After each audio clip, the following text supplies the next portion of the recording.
네, 증시 대담입니다. 오늘의 주제는 바로 FOMC 결과와 이에 따른 시장 영향을 다뤄봐야 되는데요.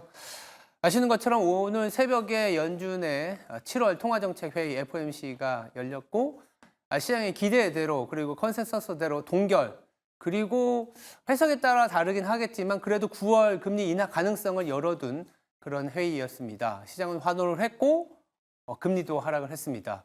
그렇지만 여전히 좀 우려의 시각을 내비치는 투자자들도 있습니다. 그래프를 보면서 말씀을 좀 드려볼 텐데요. 빨간색이 연준의 정책금리입니다. 5.5% 상단 유지했지만 어쩌면 이게 좀 내려갈 가능성에 시장은 베팅을 하고 있습니다. 문제는 뭐냐면 이렇게 파란색으로 된 부분을 잠시 보시죠. 미국의 장단기 금리 차입니다. 미국의 10년물 금리에서 2년물 금리를 뺀 차트라고 보시면 되는데 지금 마이너스에 있지 않습니까? 기본적으로는 시간에 리스크 프리미엄이 있기 때문에 장기물이 단기물보다 높아야 되지만 경험적으로는 이렇게 장단기 금리 차가 역전이 되면 경기 침체가 온다. 더 자세히 들여다보면 음영 처리된 부분이 언제 나타났느냐. 이게 경기 침체의 구간이거든요. 장단기 금리 차가 역전이 되고 해소가 됐을 때 오히려 경기 침체가 나타나더라. 즉 해소가 되는 부분이 어떤 부분이냐면 연준이 금리를 내리면서 단기 금리가 내려가고 이에 따라서 장단기 금리 차가 해소되는 그 구간이 경기 침체였다라는 경험치기에 의해서 지금 시장에서는 당장 연준이 금리 인하하는 거에 환호하지만 9월에 가서 실제 금리 인하를 하게 되면 4분기에는 장단기 금리 차가 어쩌면 해소가 될 거고 그러면 경기 침체 오는 거 아니냐 이런 우려의 시각도 여전합니다. 이런 부분들이 시장에서는 팽배해 있기 때문에 연준의 금리 인하를 어떻게 받아들일지에 따라서는 투자 전략과 시장 전망이 달라질 수밖에 없습니다. 이런 연준의 정책 전망 그리고 시장에 대한 판단 더불어서 어제 일본은행의 금정이 통화정책 금리 인상을 단행했거든요. 환율에 대한 시장까지 자세히 다루는 시간 갖겠습니다. 증시대담 지금 바로 시작하겠습니다.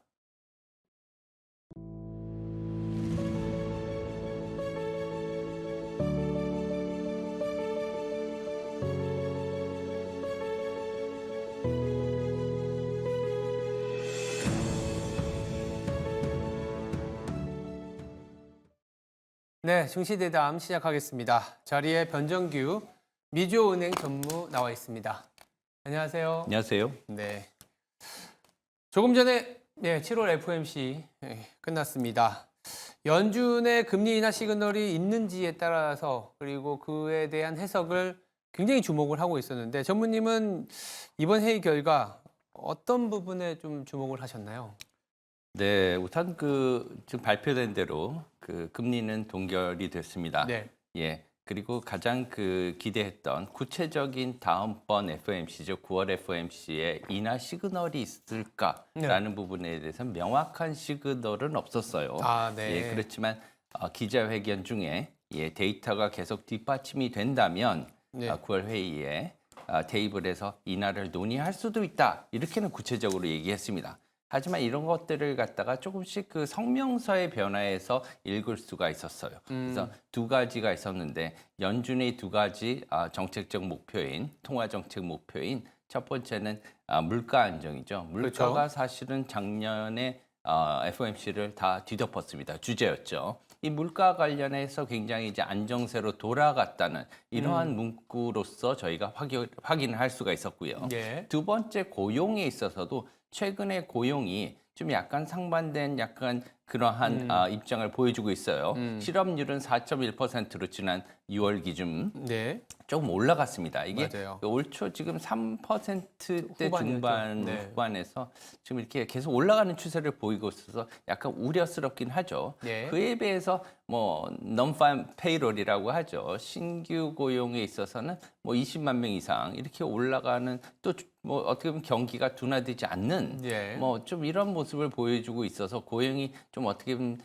약간의 상반된 좀 이해할 수 없는 이런 고용 지표를 보여주고 있는데도 불구하고 고용에 있어서도 지금 약간 냉각되고 있다 이런 네. 표현을 썼기 때문에 연준의 그 성명서는 상당히 비둘기적으로 해석이 될 수 있다. 반면에 네. 기자회견은 좀 다른 이미지를 보였습니다. 기자회견을 보면은 제가 생각할 때는 최근에 그 연준의 기자회견 중 가장 어떻게 보면 약간은 매파적이지 않았나 그런가요? 그런 식으로 받아들였었어요. 그래서 초반에 인하 가능성이나 이런 거에 대한 기대감에 뭐 다우 지수도 1% 이상 올랐었거든요. 예. 그러면서 S&P도 1.5%로 내려오긴 했지만 초반에는 2% 이상 이렇게 우뚝 섰는 모습을 더 강한 모습을 보여줬고요. 나스닥도 그렇고요. 그렇지만 이것이 조금 내려오는 모습을 보였거든요. 그런 면에서 보면은 기대보다는 이 매파적인 FOMC 기자회견은 어느 정도 그런 기대감을 조금 냉각시키려는 그런 파월 의장의 의도가 있지 않았나 이렇게 저는 좀 생각을 했습니다. 뭐 9월 인하의 가능성을 뭐 배제한 건 아니지만 뭐 추가적인 데이터가 좀 조건이 돼야겠죠. 그런 부분들을 여지를 좀 남겨두지 않았나라는 생각이 들고 있고요.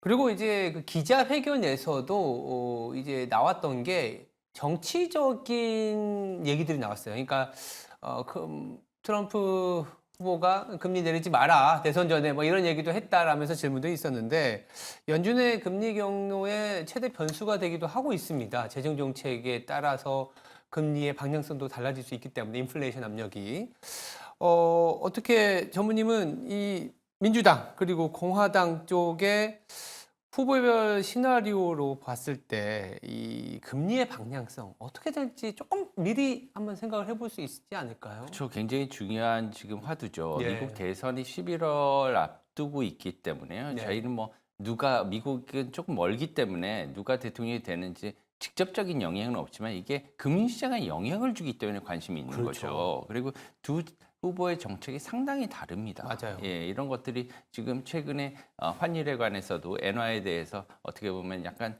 부정적인 발언을 트럼프 대통령 후보가 하면서 네. 엔화도 급락하지 않았으면 환율이 맞아요. 이런 것들이 영향을 지금 직접적으로 주기 때문에 트럼프와 해리스 이 두 분의 어떻게 보면은 견지가 약간씩은 다르기 때문에 여기 대한 기자단의 질문도 있었습니다. 맞아요. 예, 기자 질문에서 11월 대선을 앞두고 특정 후보인 트럼프 대통령 후보 같은 경우에는 금리 인하를 내가 되기 전에는 하지 마라 이렇게 구체적으로 요구를 했었는데 네. 이거에 대해서는 어떻게 생각하냐 맞아요. 이게 전곡을 찌르는 질문을 했어요. 맞아요. 거기서 답변은 9월 인하를 우리가 하더라도 네. 이 정치적인 결정을 하지 않는 거에는 변함이 없다. 그리고 우리는 어떻게 보면 정치와 별개의 조직이다 이렇게 얘기를 하면서요. 예. 또한 덧붙였던 게 아직까지 9월에 인하를 할지도 결정이 안 된 상황이기 때문에 그런 것들은 우리가 정치를 갖다가 논할 필요가 없다 이렇게 선을 그었습니다.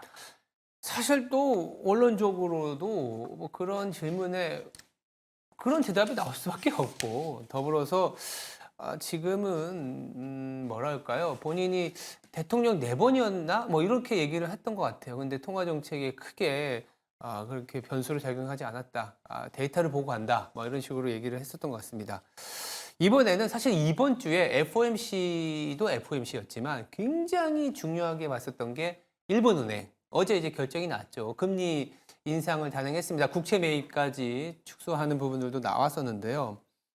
이로 인해서 엔달러가 급락을 했던 부분들이 추가적으로 더 하락을 할 수 있다. 아니면 일본은행의 특성상 앞으로 또 통화 정책의 변화는 조금 더 시간이 걸린다. 그래서 약간 선반영이 돼서 엔화가 이제는 좀 안정을 찾는다. 이런 부분들도 있는데 전문님이 보시기에는 이 엔화 그리고 일본은행의 통화 정책 어떻게 보셨나요?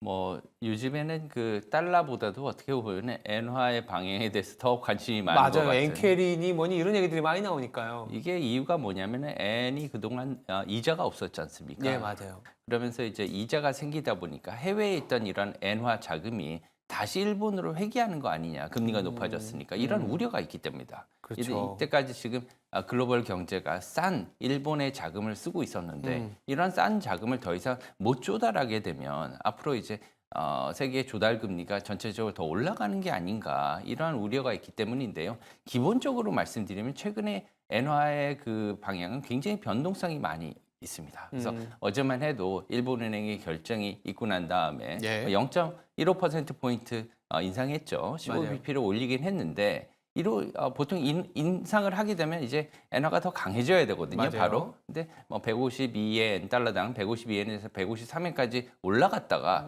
다시 오늘 새벽에는요 149엔을 터치했어요. 예, 그렇게까지 내려왔다가 지금 150엔 위로 다시 소폭 올라온 그런 상태입니다.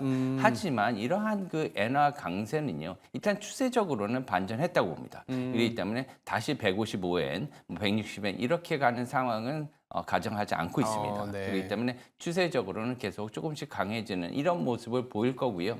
일본 국채가 내년 상반기에는 최고 1.3%까지 상승할 것으로 보여서요. 환율 같은 경우에는 내년 초반 140엔대까지 이렇게 하락할 것으로 생각하고 있습니다.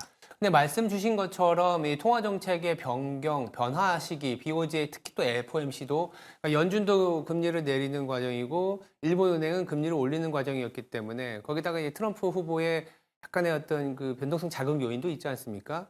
그러니까 이제 우려하는 거는 이 엔화가 강해지면 엔캐리 자금이 청산되는 거 아니냐라는 것도 있지만 사실 변동성이 문제였지 않습니까? 이 변동성은 조금 어떻게 될까요? 좀 완화가 될까요?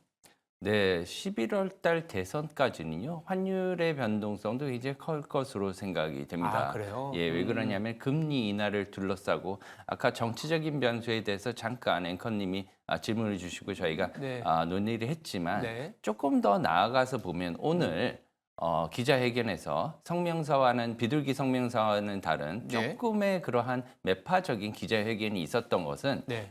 개인적으로 볼 때 파월 의장이 이런 정치적인 대선 이전에 기준금리 인하하느냐 마느냐, 얼마를 인하하느냐에 대한 논의에 휩쓸리지 않고 싶어하는 맞아요. 그러한 것을 갖다가 반영했을 수도 있는 겁니다. 그렇기 때문에 그런 논의를 갖다 하지 않는 자체가 여러 가지 시장에 불확실성을 제공할 수도 있는 그런 상황이기 때문에 달러와 엔화 모두 환율 시장에 변동성을 크게 하는 요인이 될 것으로 보이고요. 일단 원화나 아니면 엔화, 공이 달러에 비해서는 강해지는 추세를 추세적으로 하반기까지 보일 것으로 이렇게 생각을 하고 있습니다. 달러에 대해서는 강해지는 흐름. 그러다 보니까 자연스럽게 우리나라에 대한 얘기도 안 할 수가 없습니다. 지금 8월에는 연준의 통화정책 회의가 없습니다만 우리나라 한국은행의 금통위는 8월에 있습니다. 중하순에 있는데 9월에 금리 인하의 가능성을 보면서 한은이 먼저 움직인다라는 측도 있습니다. 8월에 금통위 어떻게 봐야 될까요?